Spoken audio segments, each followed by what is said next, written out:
What is going on, everybody? It's Alex coming back with another video, and today we're going to be doing a one-round mock draft thanks to TDN finally kicking off their mock draft simulator. Their big board thing is not up yet, so we'll be getting the big board stuff in shortly. So, of course, we can do all that, have a lot of fun. So, if you guys are new, like, comment, subscribe. You know what to do. Links down in the description. Let's just get right into this. Let's have some fun. Starting off with the number one pick. This is a pretty obvious one. If they're at number one, again, there's a lot of controversy over whether Deshaun Watson's coming back. If he does come back and he actually ends up clearing all of the like 22 or 21 different claims against him, then we could look at something like KT, Derek Stingley, etc. here. But we can't guarantee that. That's the problem with these. They're a little bit way too early, but it's fun. It's fun for us to be able to speculate.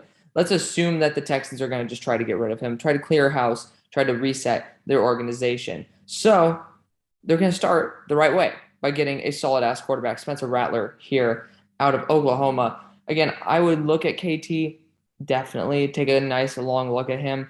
It'd be a ballsy pick, but Evan Neal even, that could even be a pick because you guys know how much I love Evan Neal.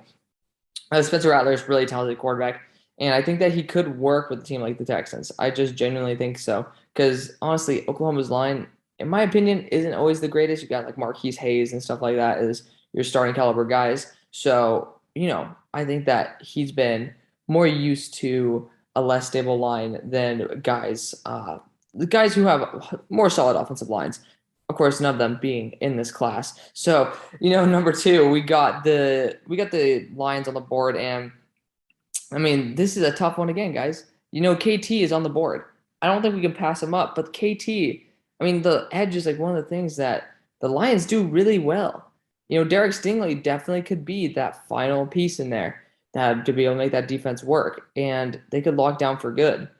It's a really tough decision here. You could even look at a guy like Evan Neal to be able to put in a guard, but you don't draft a guard at number two overall because, again, it's a little bit disrespectful to Evan Neal as well. I'm really stuck between these two guys. I'm going to be honest. KT could definitely just light it up and could take over where Eric Flowers is going to leave off. I don't think Eric Flowers has much left on his contract anyways, so I think that KT could definitely be a good excuse to be able to move on and clear some cap space there. Number three, Bengals. This is an easy one. DeMarvin Leal. I don't care that Derek Stingley's on the board.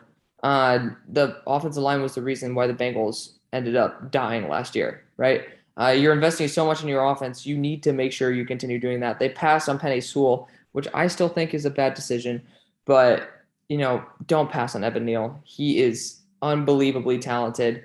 Just don't pass on him. Leaving Derek Stingley here to the Jets. Again, one cornerback will not change the effectiveness of your defense as much as a high-end edge or a high-end tackle affecting your offense. So I think that the value per position makes sense that it's in this order right now. Number five, the Jaguars. I would love to give him Evan Neal, right? Can't. Luckily, this is a new draft order because usually the Jaguars are at number three for me to have to just give him Evan Neal, but they aren't. Here it's where I'm looking at DeMarvin Leal. That'd be fun. Kyle Hamilton. I already know that I got a lot of Kyle Hamilton fans in the chat. He's not my number one safety, but I think he would be actually possibly the best fit for what the Jaguars are looking for right now at their safety position. Obviously, there's somebody who I have a bit higher than obviously TDN, and TDN's actually pretty damn high on him too. Brandon Joseph here, love him to death. So there's actually, I'm going to take a quick look at this after and just see how they have everybody ranked because I have quite a different point of view on some of these dudes. But regardless, obviously offensive tackle is something I would look at. I don't think Jackson Kirkland's worth a top five pick. Genuinely, I don't think he's large enough. DeMarvin Leal could definitely be worth it, but I think you go with probably one of the more freaky safeties. If you get like another Jesse Bates style player right here, I don't think you'd complain. Kyle Hamilton, you're building up that secondary to be unbelievable. You should be focusing on the offense here, but let's just focus on being able to be dominant. It's always best player available. If you really needed to fix holes, then go in free agency and do that, right? Number six, we got the Eagles. Eagles, this is an interesting one because if you're at number six for your own reason, Sam Howell has to be the pick here, right? But DeMarvin Leal is another one that's a very intriguing option. I'm still going to go Sam Howell here. I think it's the right move. There are some other positions. You could look at another cornerback, Kyer Elam being one of them. I don't think I think Kyer Elam as well as Sauce Gardner would work better with the Eagles than my guy who I have above them, Andrew Booth. So there's a lot to like out of a lot of these prospects. Drake Jackson, extremely overrated. Still got to go with the most valuable position. And again, next year's quarterback class, apart from DJ Uiagalelei, I don't feel like it's going to have the same type of punch that a draft like this could. Number 7, we got the Falcons. And the Falcons, I honestly just might be looking into Marvin Leal here. It's a steal. Kyer Elam would work really well as well. I'd look at Andrew Booth here.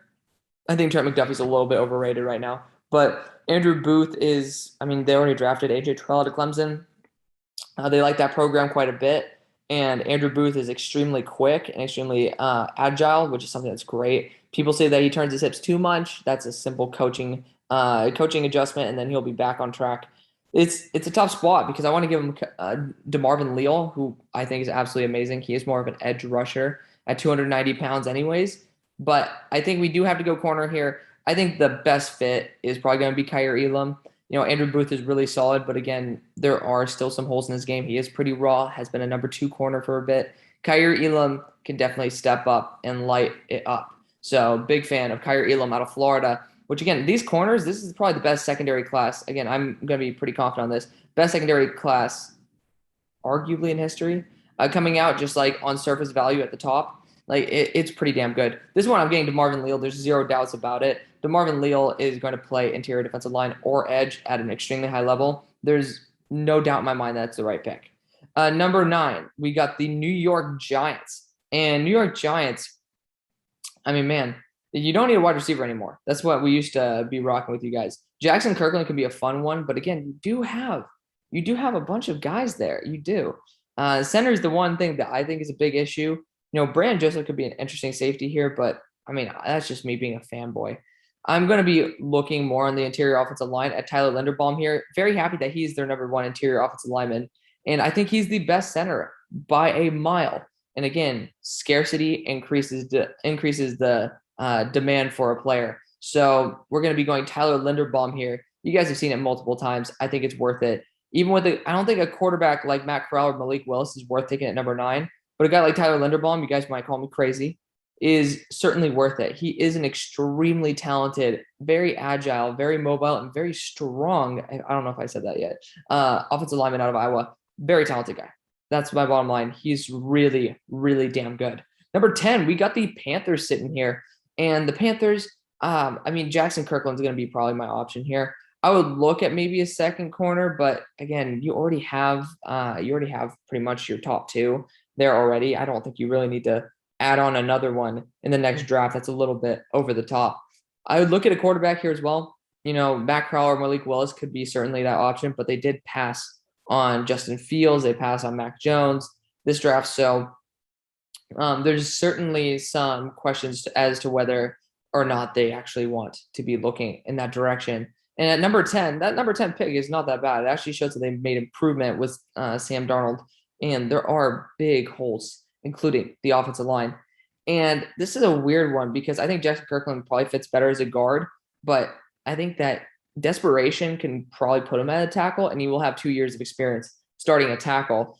And he also has experience at guard. So I think the versatility, although it kind of knocks down his overall grade to me, might make him actually a better fit for the Carolina Panthers that are desperate for any help. I'm looking at guys. Akeem is definitely not a tackle here. I'm going to be drafting him as a guard, but a guy like Jackson Kirkland surely deserves to be taken near the top 10.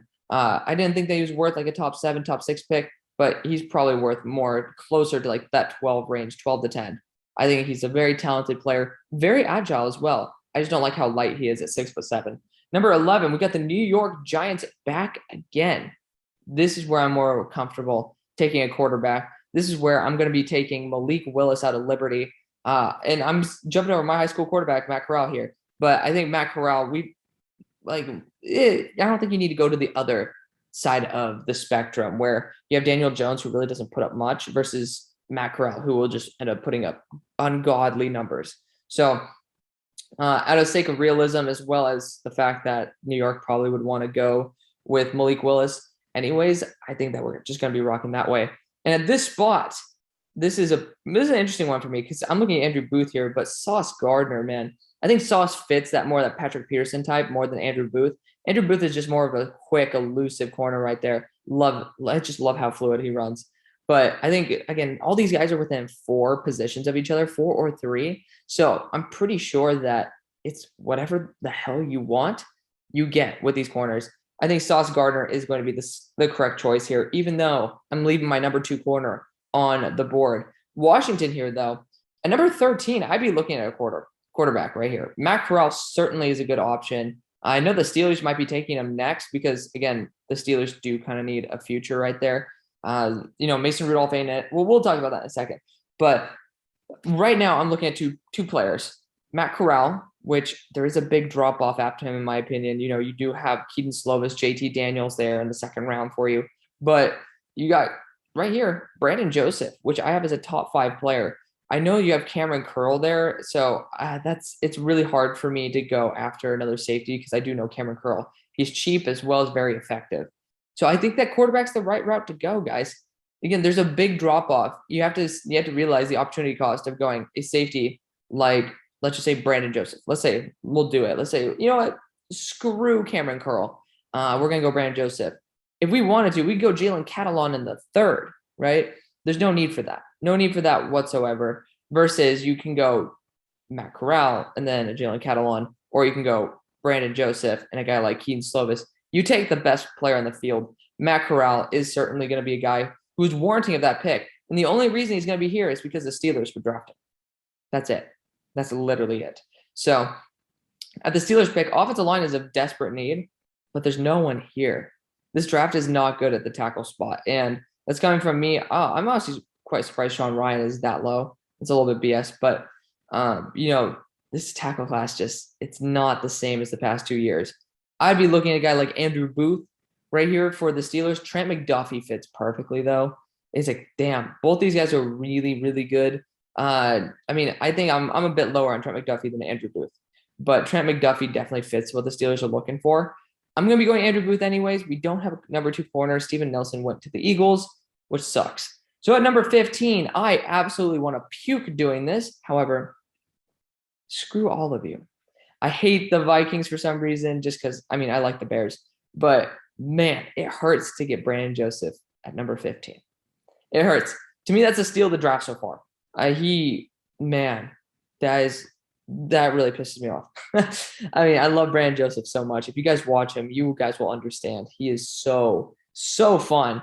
And, of course, the Broncos are sitting here. Hopefully, Drew Lock can actually live up to his potential. Yes, we've seen some flashes. Obviously, as time goes on, we'll figure it out. Regardless, they're not in a position to get the 4th quarterback here. And we're not going to be reaching for a quarterback here. That'd be ridiculous. And it's actually quite funny that Carson Strong's not even a first-round quarterback for them because I know a lot of people who have him pretty dang high. Also, Brandon Joseph probably would have been a pick here as well.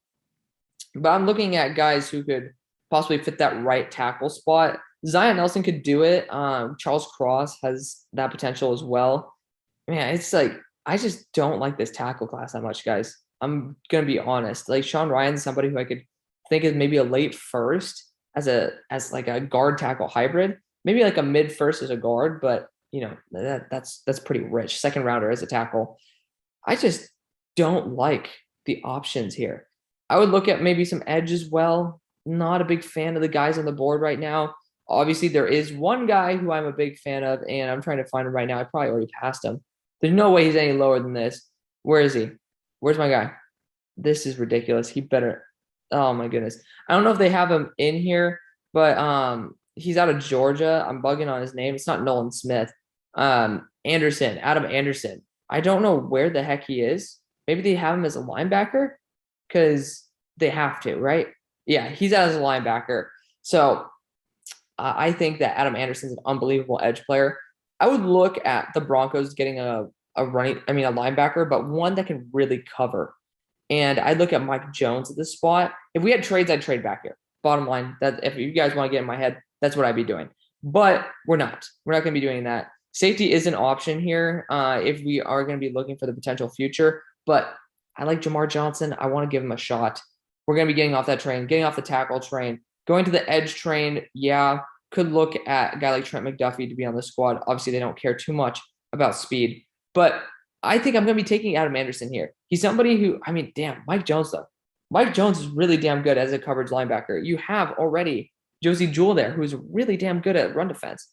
I'm going to be doing it. We're going Mike Jones. We're going to see him have a career resurgence here. Not really career resurgence, career surge here from going from Clemson to LSU, showing off that he's an excellent linebacker with great coverage skills. Big fan of Mike Jones. I already know I'm getting shit for that. Number 17, we got the Chargers.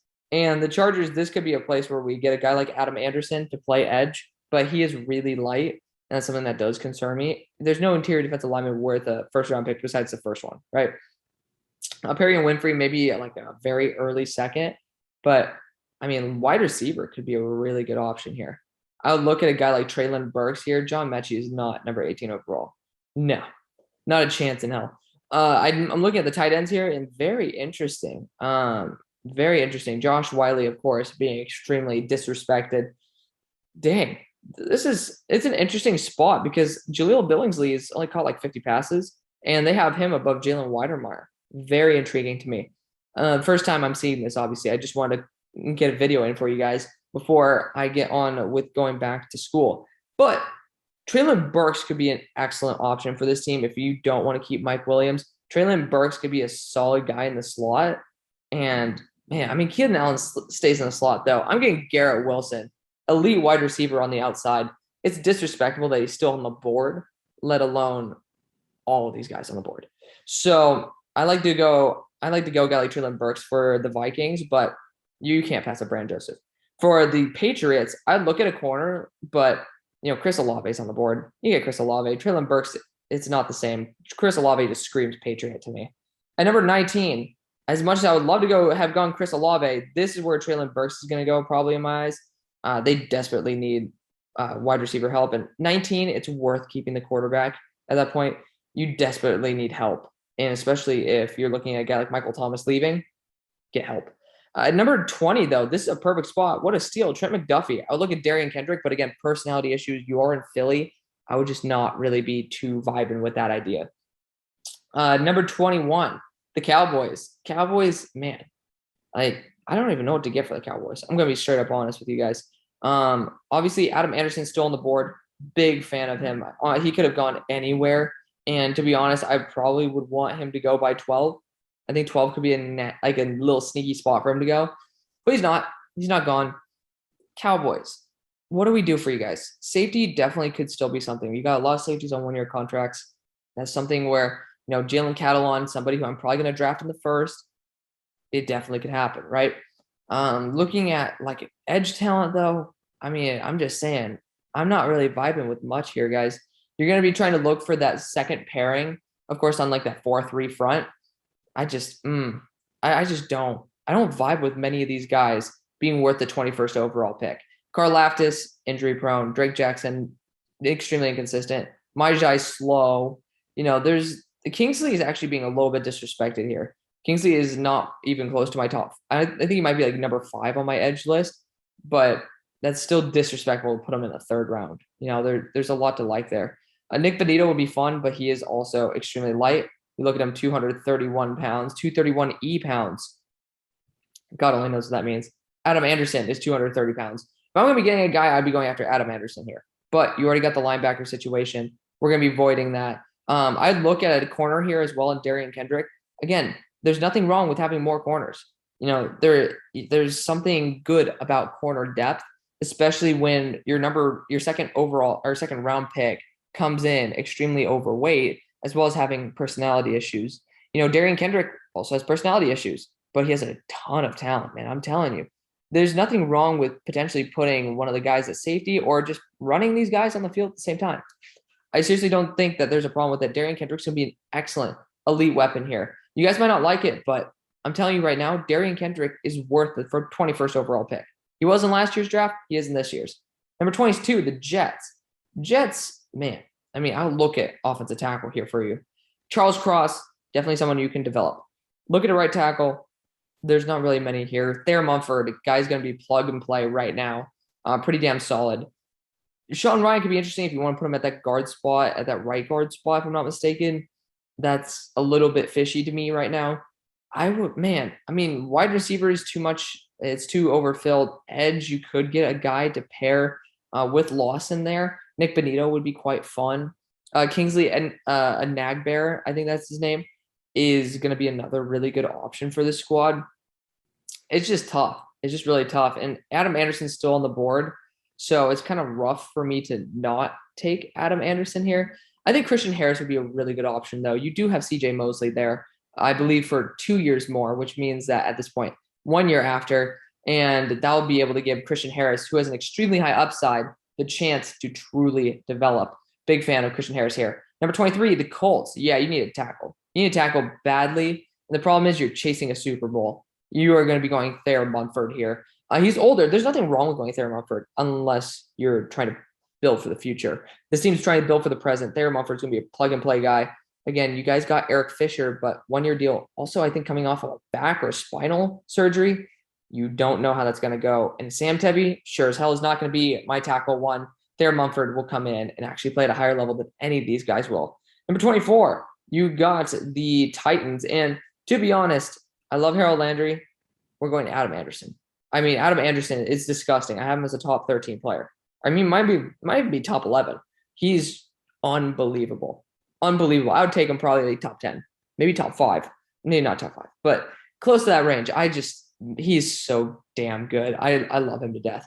Number 25, which is the Browns. Browns, I would look at a guy like Devin Lloyd, really solid 3-down guy. Owen Popo, pretty damn solid as well. DeMarvion Overshown, no. Henry, we're going to call him Tutu. I think it's Toto.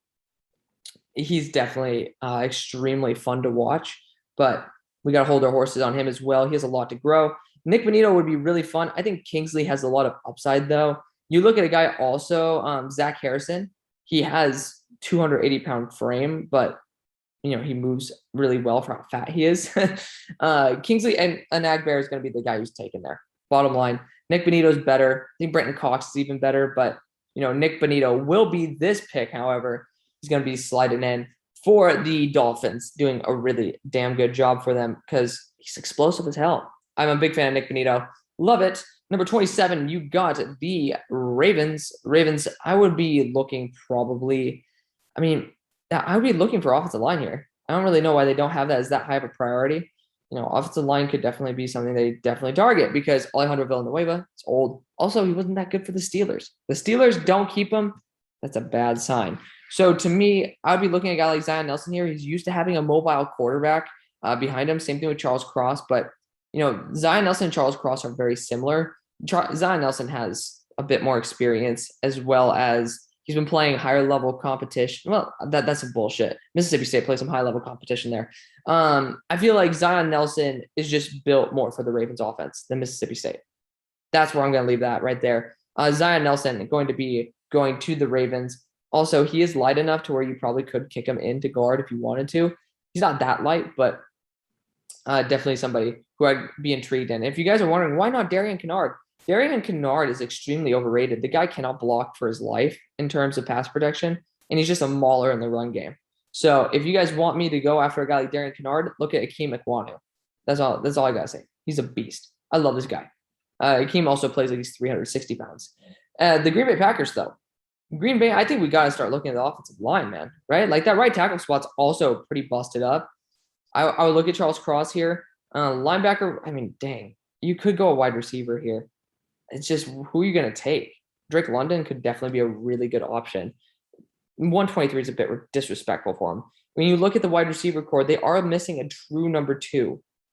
And that, to me, screams that you need a guy like Drake London, who would be an excellent number 2, can also play in the slot if you want him to. Amari Rogers is already there, though. Drake London, excellent after the catch. Disrespectful days all the way down here. And we'll just leave it there. We'll just leave it there. Swap him and Mechie, and then we're probably going to be closer to the same page. Number 29, we got the Bills.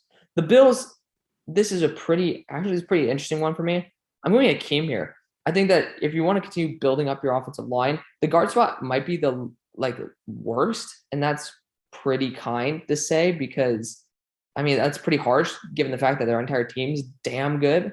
Wide receiver 2 could definitely be something, but we've taken enough wide receivers here. Akeem deserves to be in the first round as a guard. He is freaky. I know we have another guard here in Kenyon Green. It's a toss-up between these two, man. Kenyon Green has a lot that you can love about him. And honestly, he's probably going to be the next pick. But, Akeem, he's on that. He's freaky. He's freaky good. If you want to run the ball, Akeem's going to just light it up. He also has tackle versatility. I just think he's built to be a real guard. At this spot, though, I mean, we should go after a wide receiver. I can't. We're going to be going after a guard here in Kenyon Green. He's a beast. He also can play tackle. He's playing tackle this year. If you just want to build Jared Goff, that offensive line, and now, if I'm not mistaken, yeah, you still are going to be going with Jared Goff. So now you have the entire offensive line and defensive line pretty much solidified. There's nothing that can really just totally wipe out the Lions, of course, unless you're passing a lot, which hopefully KT can get to the quarterback. Number 31, you got the Tampa Bay Buccaneers, and what are we going to do for them? Anything they freaking want. That's what it's all about, man. They can do whatever they want here. And to be honest, Jordan Battle's an excellent safety. It's the one position they really don't need. Obviously, if we saw a guy like Adam Anderson here, I'd be taking him in a heartbeat. Quarterback's not really a need. They could get it anyways. Interior defensive line, there's not good enough players, in my opinion. Interior offensive line, we've already wiped out the majority of them. Honestly, this is a good spot to take a shot on somebody who could play left tackle as well as, in the short term, a guard or center position. Sean Rhyan. He has a lot of room to grow, and you guys might be like, what the hell is this? He is unreal, guys. Super young and extremely aggressive. He shut down Drake Jackson, made me end up hating Drake Jackson from the beginning. He's just unreal. He plays like he's 400 pounds. I thought he was 400. He's only like 320.